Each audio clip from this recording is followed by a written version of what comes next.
Wonderful. Welcome to all here today for this conversation about the transformative power of dignity for business education.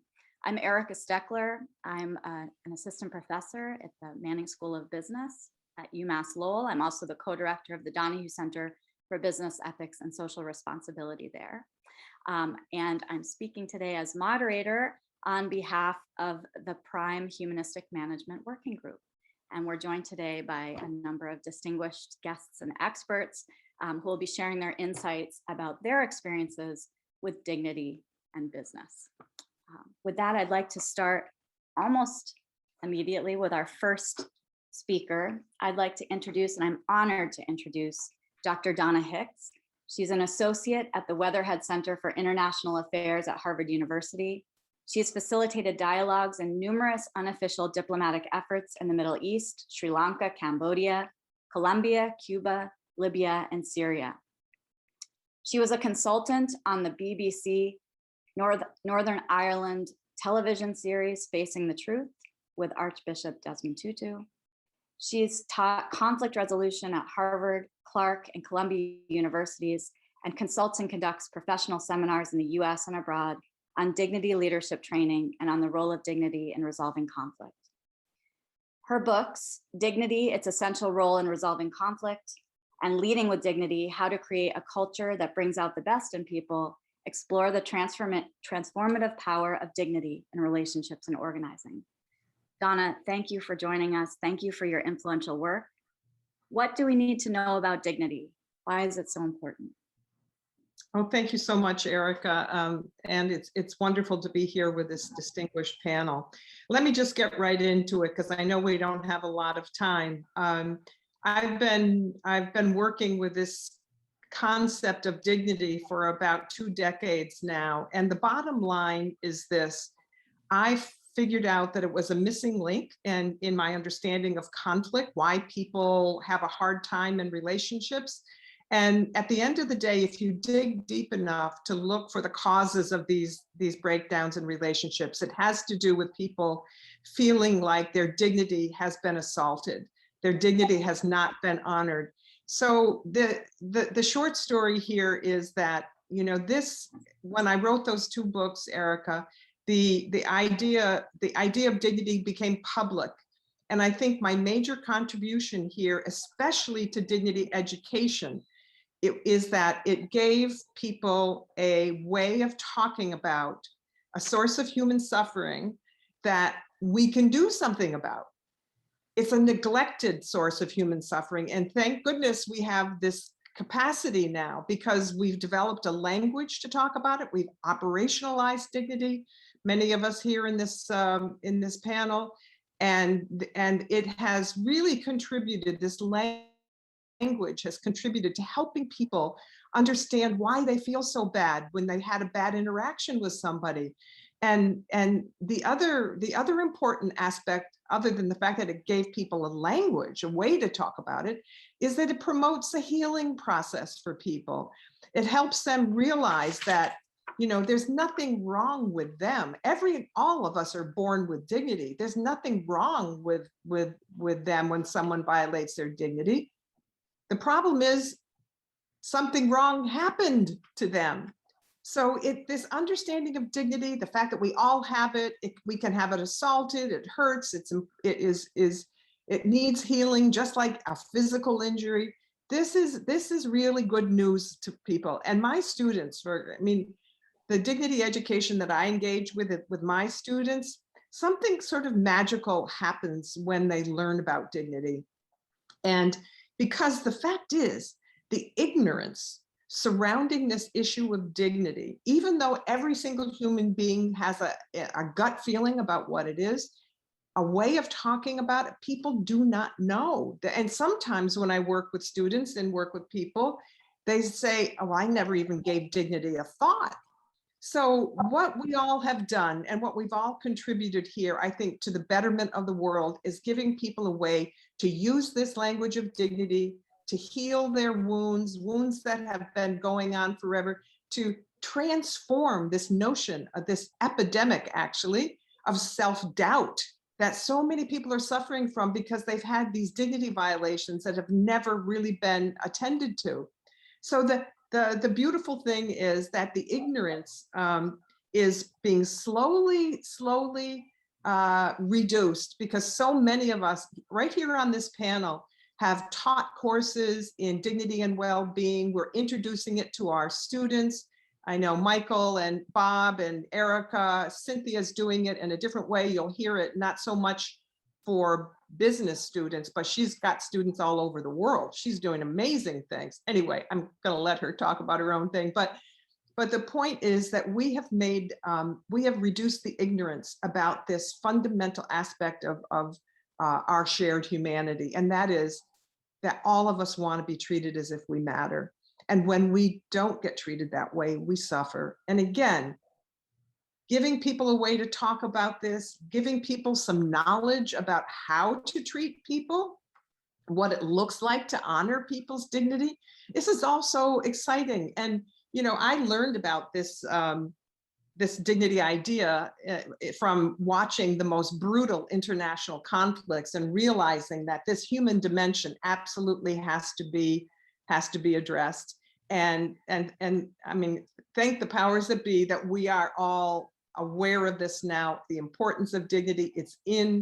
It's all over the world with education, thanks to Global Dignity and others. And Bob is doing amazing work, Chapman, in the business community, Michael Pearson. Anyway, Nick, Father Santos, I'm not sure what you're going to say because I have never heard you give a talk yet. So in any case, Erica, I would just like to end now by saying that once the transformative power of dignity cannot be overstated. The joy that people experience when they learn about dignity, they have a working knowledge, they have a working language. I have seen students and others just, you know, come to me and say, this has changed my life. Learning that I have dignity and nobody can take it away from me is a fundamental truth that we need to get out further. So thank you for giving me this opportunity to share my passion with all of you, even though most of you already know how dedicated we all are to pursuing this end of human suffering that we can do something about. Thank you, Donna. Next, it's a pleasure, great pleasure, to introduce two representatives from the organization Global Dignity, Cynthia Geyer and Camila Sultanova. Based in Lisbon, Portugal, Cynthia Geyer was recruited as Global Dignity's first executive director in 2016. She now is working as a senior advisor, as well as consulting with other global initiatives on educating for dignity. Camila Sultanova joins us in her role as country chair for the Global Dignity Chapter in Finland. She's a public speaker, diversity and inclusion expert, and has a culture responsive consulting company that she directs as well. Thank you both for being here. We're so grateful for your experience and expertise. And I'm wondering if you can share with us, what can we learn from the educational initiatives and successes of Global Dignity? Thank you, Erica, and thank you, Donna. I will say that Donna is when I first took this job in 2016, and I wanted to understand more deeply this concept of dignity, I did a Google search, and the person who kept popping up everywhere was Donna Hicks, and her work, her books, her work with Archbishop Tutu, who is also one of the founders of our nonprofit, Global Dignity, and all the circles connected. And I think Donna is right. Since that time, we've seen more and more people come to this concept of this very simple notion of everyone matters. That really is what dignity is all about. And I think the George Floyd killing made everybody around the world, not just America, understand this concept, which is so powerful, that every life has meaning. And if you take the work in schools with children that we do, or the work with transforming business education, or our own business institutions, or the UN, or government, or schools, if you start from that premise that everyone's life matters, you act differently, you lead differently. And as Donna said, it unleashes this enormous potential in each one of us. if we don't feel the shame of, the hurts and the pain that we all are subjected to in life. So for Global Dignity, we were founded at the World Economic Forum over 10 years ago by 3 young global leaders. One will be the future King of Norway, one is a business leader, and one is a African-American social justice, financial dignity leader based out of Atlanta. And they decided that, as Donna said, this concept was probably the link to transformational change for people and for organizations, but that most people did not even understand what the word meant. And they decided to build a nonprofit that was about creating more awareness and understanding of why this notion of dignity is so transformational. So most of our work in the first 10 years has been finding the right people to lead our Global Dignity chapters in now 80 countries. We've doubled in size since I joined in 2016. And then really focusing on helping young people, whether through schools, where schools are open to teaching these notions of dignity, or in refugee camps, or with youth community-based groups, where that's really where the transformational youth development empowerment work happens, not in the place we call school. So we're agnostic about where young people are exposed to this notion of teaching dignity and learning about the dignity in their own lives and how they look at others. And as pre-global pandemic in 2019, our data shows that we reached 1.2 million children between the ages of 5 and 25. So our reach is getting broader and broader, and we have ambitions to go way beyond those numbers. The other thing that happened, and I'll just say this is a UN related event, and if people look back to the beginning of the Universal Declaration of Human Rights, 1947, 48, people gathered after the World Wars to really say, what will it take to change society, to change the notion of the leaders of society to a place where we have peace and justice for everyone. Sounds so lofty, but they worked for months and months to craft the Universal Declaration of Human Rights. And, in the preamble before the declaration of the tenets of the Universal Declaration, the preamble starts with dignity at the center, and it reads, "Where is the recognition of the inherent dignity of all members of the human family is the foundation of freedom, justice, and peace in the world." And, I think for the UN and for all of us who do dignity work, and Donna always reminds us that we need to train thousands of more people to be dignity agents at all levels of society, including our leaders. This is a really profound concept. And the last thing I'll just say before I hand it over to Camilla, who's one of our fabulous leaders in the field in Finland, where one of our founders also lives, is we were invited by a global consulting firm, management firm, Alex Partners, based in New York and London, with employees all over the world, to start to launch a Dignity in the Workplace initiative 2 years ago, right as the pandemic was beginning. So we moved it all virtually, and we have together developed a whole curriculum. It's really a workshop. Everything we do is not lecture, it's storytelling based. But we've been working with Alex Partners to develop a very basic introduction to what dignity is, as Donna just explained, and why it matters in the workplace. And I will say, even, Alex Partners representatives from Houston to Tokyo to Zambia, everyone on these virtual Zoom meetings going through this workshop was so deeply moved. And as Donna said, you sort of have to be there in the room to understand how elusive this concept is. And once people understand it, it gives them a whole new way to view everything, including their own lives and their work. So I think, we've been exploring with Michael Michael Pearson, about how to get the dignity curriculum grafted into business school education, because it really is the starting point. You can't do it as one unit down the road. You can't do it as an afterthought. It really is the foundation, because everything flows. Once you get it, everything flows from understanding this powerful notion of dignity. So I think our board is really excited about dignity in the workplace and continuing to work with Michael about how you get the dignity curriculum into business school education. A lot of work to be done, but it's not actually that hard. We have, as Donna said, a lot of the pieces are in place. Now it's just making it happen and testing and refining. So I think that's all I need to say for an introduction, and I'll turn it over to Camila. Thank you, Cynthia. Thank you, Cynthia. Can everyone hear me? I hope everyone can hear me. I'm just testing. Yeah, okay. So thank you, Cynthia and Donna.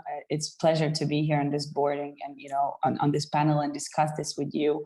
Just a little remark is that Mette Morsing, who is heading the Prime UN Global Compact, she's actually has been the professor I used to study in Denmark 12 years ago, reading her strategic CSR communication articles, and later working in shipping companies who have signed the UN Global Compact rules and code of conduct.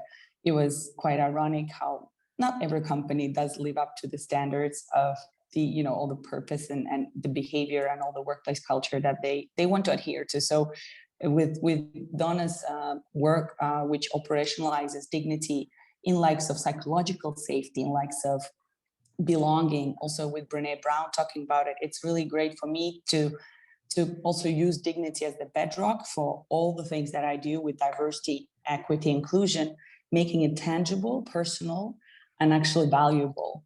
So I do live in Finland, but today I'm sending live from the Aral Sea, the dried Aral Sea, the worst human-made disaster in the history, mentioned by Al Gore in Uzbekistan. And for me, the questions of sustainability and dignity in the workplace and also in education space has really had a profound impact.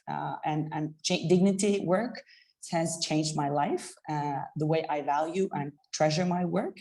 And that's what makes me also feel bedrock heavy when I speak about dignity experiences and try to train leaders such as people like Nokia, a Finnish company Nokia, to business future leaders, where I have been affiliated lately at the Hanken School of Economics, one of the oldest business schools in the Nordics. They're actually leading in sustainability topics. And it gives me big pleasure to also say that working with international students specifically help me channel dignity to those students who feel left out in the Finnish community. So if you ask me, so what have we learned in applying dignity principles? I use Donna Hicks' 10 principles, but also my stories, our examples, how Cynthia has, you know, channeled her leadership through working with artists, is that first thing that we learn, the students, regardless international or Finnish students, they need to feel that sense of belonging, and they need to help create that sense of belonging for others. So it comes very personally, but also across the community. So I channel this dignity talk a lot about a community building because we can relate to it. And the second thing is that it's possible to enable when you channel that storytelling, that like how, of course, I use my personal story, come from Uzbekistan to the Nordics, and still feeling left out, still feeling singled out and the othered, is that it's that long-term awareness that you plant the seed in a future leader who's not going to just go and get that fancy job in a top 4 consulting firm, but have that deeper understanding that we need to create a sense of personal positive impact, but also corporate positive impact. So that really connects to both responsibility, sustainability, and governance. And when I talk to them, I don't work with them anymore, but I was manager of Hanken International Talent, which was specifically channeled from Helsinki region to promote Helsinki as an employer. A positive employer image, so that more international people would come and stay in Finland. And so what I said to them is that this whole channeling of skills, availability of critical skills, both for companies and the students to find their context of relevance, I guess that bedrock of dignity helps also to channel them to understand if no one wants you at their job just because you look different, you don't speak Finnish, or you are suffering this COVID fatigue, like nobody's, hiring, there's a recruiting freeze, then that it's still that awareness that, listen, I have my values intact, I'm doing what it takes, but also that sense of creating that, internalizing that sense of psychological safety when you can't get it in the community you live. Camila, thank you so much. I'm going to interrupt you because this is a perfect opportunity to transition to Bob's remarks. And Bob, I'd like to introduce you at this point, Chairman and CEO of $3 billion global industrial equipment and engineering technology supplier, Weimler. You are the author of the award-winning bestseller, Everybody Matters, The Extraordinary Power of Caring for Your People Like Family. As a former traditional business leader, I understand that Bob has experienced a mindset change that transformed his thinking about leadership and ultimately the culture of his company. He's been named the #3 CEO in the world by Inc. and a top social capital CEO by the International Business Times, and writes and speaks regularly about the powerful intersection of great business strategy and profound care for people. Bob, welcome. Thank you for joining this panel today. And I'm curious, I'm sure we're all curious, how you're currently thinking about and modeling leadership and the experience of dignity in the workplace. Thank you for the opportunity to share with this distinguished group, to this UN group. So let me begin by letting your audience know that I have a very traditional education, an accounting degree, went to work for Pricewaterhouse, and then worked in business trying to use the skills I've gained in the traditional education business. So that's my background. But I want to talk to you about my journey from truly human leadership, from management to truly human leadership. And 3 transformative events happened to me that changed my complete view of the role of leaders in the world, much less in business. First was an experience in 1997. Why can't business be fun? Why do we call it work? Because people express their gifts more when they're having fun. The second one, I was at church and very inspired by my mentor, the rector of our church. But then I realized that we're 40 times more powerful than the church to impact the world because we have people in our care for 40 hours a week, not 1 hour a week. And then the most thing people remember the most is I was at a wedding, saw 2 precious people being married. And I realized at that wedding that as precious as these 2 young people were committing to a life together, that we had 12,000 people around the world in our span of care who were just as precious as that young man and young lady. And I realized that day that everybody who works for us is somebody's precious child that's been placed in our care.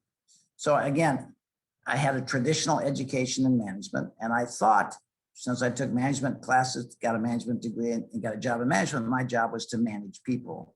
And I've realized we can't manage anyone. We can only lead people. So leadership is the stewardship of the lives entrusted you. It is not a job, it is a privilege.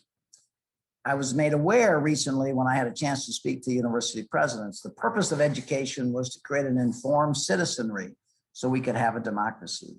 But then the Industrial Revolution came along and we needed skills to fill our factories.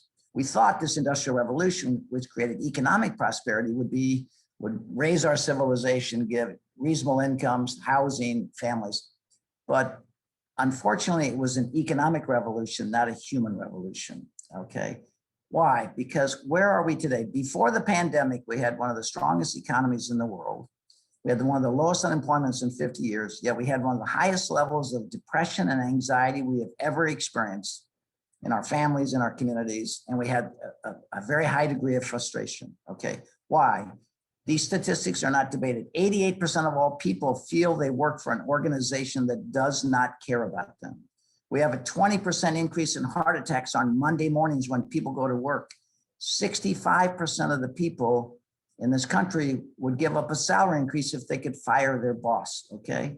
And what we realize in this journey is the person you report to at work is more important to your health than your family doctor. And one of the things I was never taught, never heard, and experienced was that the way we treat people in our span of care at work profoundly impacts the way they go home and treat their spouse, their children, and behave in our communities. So what we have in this country, in the world, in every facet, not just business, we have leadership malpractice, okay? And we are self-destructing as a civilization for economic gain. So what I realized about 15 years ago is that I was blessed for some reason with this vision of the world the way it was meant to be. And I decided that it was important for me not to let it die with me. So what did we do? We studied, if you will, religions, how they survive over centuries. They articulate their belief, and then they have disciples that tell stories that validate their belief. So we started a university because we knew we couldn't send our managers back to our universities to become leaders. So we had to create our own. And we taught, our team came up with 3 fundamentals. We teach empathetic listening, which is the foundation for caring. We teach recognition and celebration, which is how to let people know they matter in meaningful, timely ways. And we teach culture of service, seizing the opportunity to serve others. 95% of the feedback we get when we teach those skills to our leaders around the world, okay, is how it affects their marriage and their relationship with their kids, okay? I had no idea the impact we would make on families, which is soon. So we decided we had to share this, which created the book, Everybody Matters, created the TED Talk I gave, but it also created Chapman & Co. Leadership Institute, where we're going out looking for people who believe what we believe and want to join us in this journey to create a more caring world where people feel valued, not used, okay? That's the issue. In the economic engine, we need people to create value. So we use value, people, for our success. So we realized that, in effect, we're out treating cancer, the cancer of greed, but we needed to cure it. And the cure for it is exactly what you all are talking about. We need to transform our education system from me to we, okay? So where we teach people, we can't tell leaders to care. We have to teach leaders to care. It is a teachable skill that I mentioned to you. Simon Sinek has this incredible expression. In the military, we honor those who give of themselves in service for others. And in business, we give bonuses to people who sacrifice others in service of themselves. He says, why can't we teach what we teach in the military, which is officers eat last? Why can't we teach leaders eat last? Your primary responsibility is the men and women in your care. That is your primary responsibility as the leader. So Bill Urey came and visited, world peace negotiator from Harvard, came and visited our operations. He said he saw the answer to world peace. I said, how's that possible, Bill? He said, I saw a place where people care for each other. That is the world we all imagine we want to be a part of. The final statement, as Bill said, I now realize I've been going to global peace talks for 30 years. I now realize that's what they are. They're global peace talks. What we don't know how to do in this world is listen to understand instead of listen to debate and judge. What I'm sharing with you is not a theory.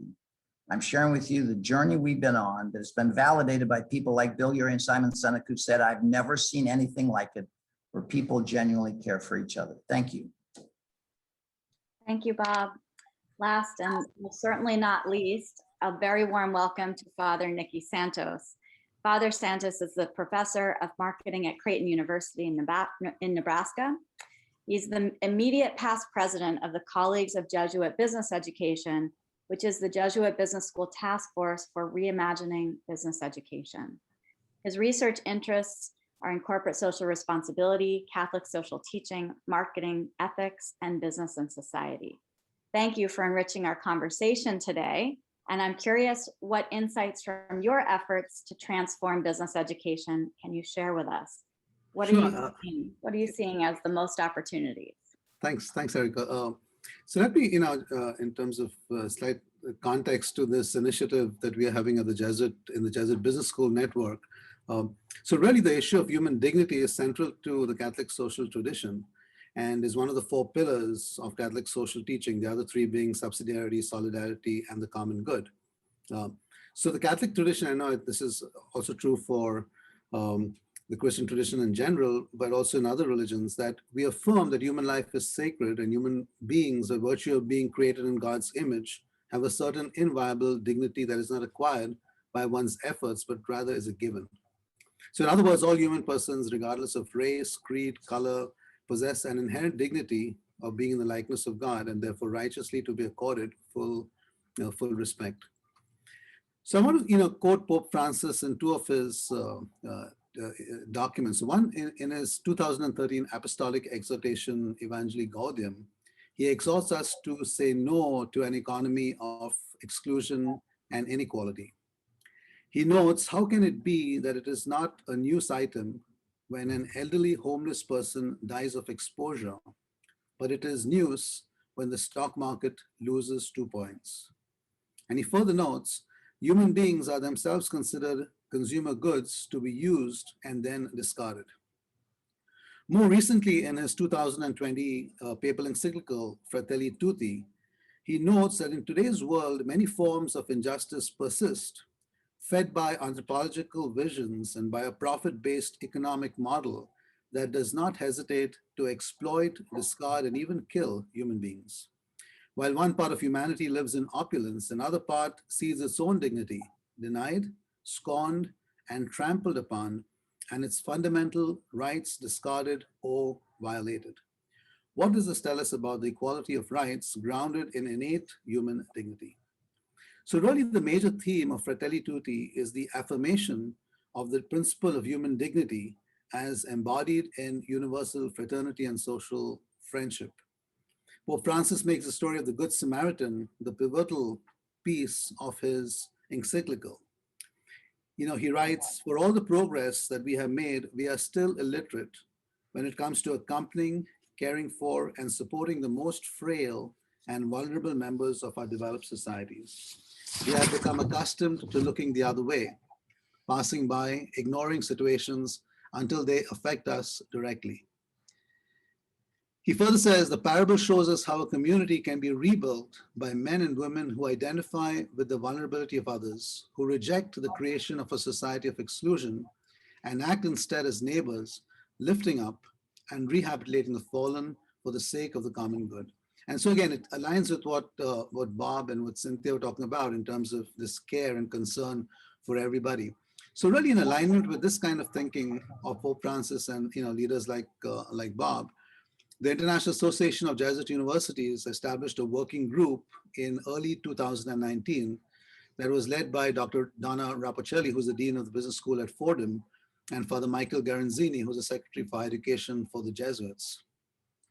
And this working group was really a collaboration with the International Association of Jesuit Business Schools, the Colleagues of Jesuit Business Education, as well as the Vatican Dicastery for Integral Human Development. Consisted mainly of deans of some of the premier Jesuit business schools and faculty members that included Dr. Pearson, who is Pierre and me. And this working group was really tasked with developing, promoting, and delivering an inspirational paradigm for Jesuit business education that would help prepare students in our Jesuit business schools to lead in the creation of a more inclusive and just world, and one where human dignity was upheld. So the group prepared a white paper titled An Inspirational Paradigm for Jesuit Business Education that was the background paper for a conference that we held last summer. And that conference served as a launching pad to the Inspirational Paradigm initiative that is currently unfolding in varied ways. So we have faculty-led groups that have developed or are developing innovative course materials for the various disciplines. These course materials are in some cases entire introductory courses. Others are course modules that can be added to existing courses. And Cynthia was sharing how she's working with Dr. Pearson to actually also kind of see how the dignity curriculum can be part of our business education. There's a group that's working on trying to develop an MBA program that is focused on discerning leadership. I think key to this project is really to be able to identify for our students companies such as Bob's company, Barry Weimler, that respect human dignity, that are aligned with the inspirational paradigm. But it's really a work in progress.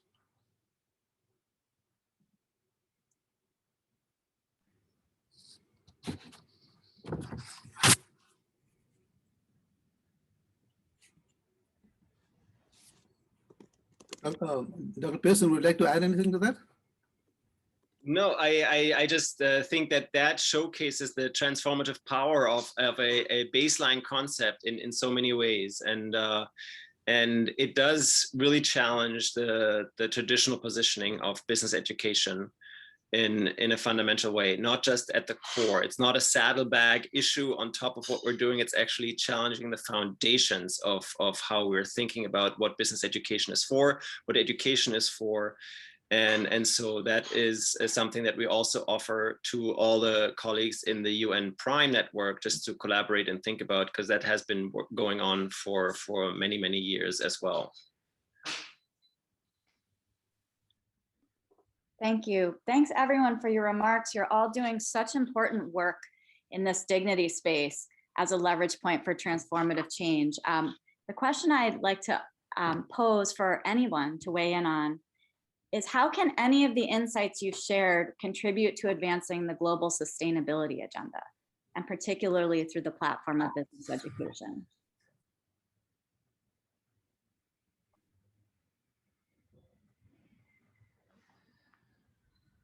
I could chip in quickly on this one. Does it work? That's the sound.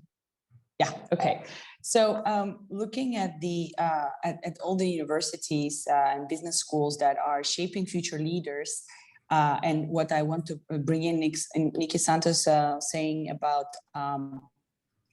the studies on capitalism, we need to put history of capitalism to focus. And lately, there's been a lot of focus on anti-racism and putting these more profound studies of how you can decolonize business school curriculum. And I want to highlight the ethos. The ethos, it's a research institute in UK. It's based on the City of London Cass Business School. Professor Banerjee had brought 500 professors around the world to bring in the systemic change, to focus on how can professors and business school scholars, leaders, deans and rectors can actually bring this focus on how you do decolonize, how do you bring focus on diversity, inclusion, belonging on university space, so that actually follows the leaders, the young future leaders to the workplace, and then also really walk the talk from what we want the companies to change. So with that perspective, I can see a lot of awakening happening, post Me Too movement, post Black Lives Matter, which is 1 year old. I mean, all the diversity, equity, inclusion work has really gone far, plus the DABE, diverse, equity, inclusion, belonging. So this is where the dignity can be really helpful. You call it social emotional learning by Dalai Lama, you call it discerning leadership course, and also the Bob Chapman's course. I mean, the programs, I think if we just take the courage to speak and raise these conversations on dignity in all our workplaces and studies, study places, the business schools, it starts with leadership to get the commitment, but also it starts with having that psychological safety for all students also to do it bottom up, because it's a systemic issue. It cannot be like, juggled down from bottom up. And lastly, I would say that we need, once we have the courage to recognize that, yes, we can come from a very, let's say, homogeneous institution, we can still take the students, take the staff, take the external stakeholders of business schools, including the alumni, from safe conversations to brave conversations. This trickles down to actions, strategies, behavior change, and practices. And I think this is where we can see the business schools affecting business practices rather than just having informed citizens. This is beyond that. This is going to really bring in the social impact that we all want to see from companies, but also professionals. So that's my take. I would add on this that my experience is relative to inclusion and diversity. Our approach is when we teach empathetic listening, people see the beauty in everybody. They see beyond superficial aspect of somebody's background. Because when we teach people to listen, to understand instead of judge, everybody, okay, every race, every color, every nationality, and we teach this around the world. So the greatest healing power in the world is to learn to care. But until people feel cared for themselves, it's harder to care for others, okay? Our churches, our leaders, we need to care for others. We need to care for sustainability of our world. That is true. But until people feel cared for, they're gonna walk by that person on the street in need, and they're not gonna see them because they don't feel their needs. So what we have found is Caring is transformative, okay? It changes everything. We see things differently when we learn to listen to understand instead of listen to judge. As Bill Urey said, it is the answer to world peace. Moving from a me-centric society to a we-centric society where people genuinely care for each other, and therefore we care for the earth, we care for less fortunate people, we see people for their beauty, not money, power, and position. The greatest act of charity in the world is not the donations we make to these wonderful causes. The greatest act of charity in the world is the way we care for the people we have the privilege of leading. And I'll just add that basically, Bob and Nikki talked a little bit about the religious tenets that connect to dignity. And one of the things that, and they're very powerful and they're historical and a platform to be built on, but one of the things Global Dignity did in the year that it was founded is realize that many people aren't practicing religion, and that dignity is an ecumenical concept that transcends, it is part of religion, but is beyond religion. And so it's really an open door for anybody. You know, you don't have to be Catholic to understand the power of this dignity notion.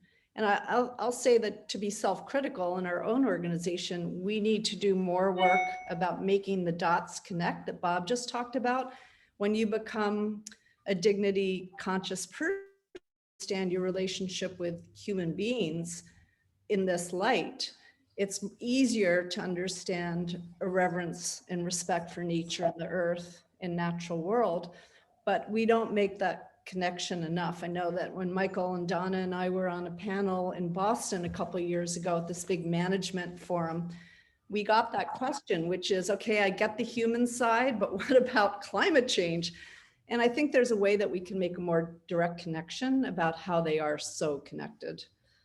And we probably need to do work on I'd like to, yes, Cynthia, I so agree with that. I also wanted to put a PS on Camilla's points about the diversity, inclusion, equity, all of that work that's going on all over the world. Here in the US, I was really surprised that several what we call DEI experts are actually using the dignity model to as a foundation for their work. So instead of calling it diversity, belonging, and equity, it's dignity, belonging, and equity. And I thought, wow, that's amazing. And so I heard it once, and then I heard it a second time. There's a wonderful, wonderful guy in Colorado, Dr. Floyd Cobb, and his colleague, John Cronapple,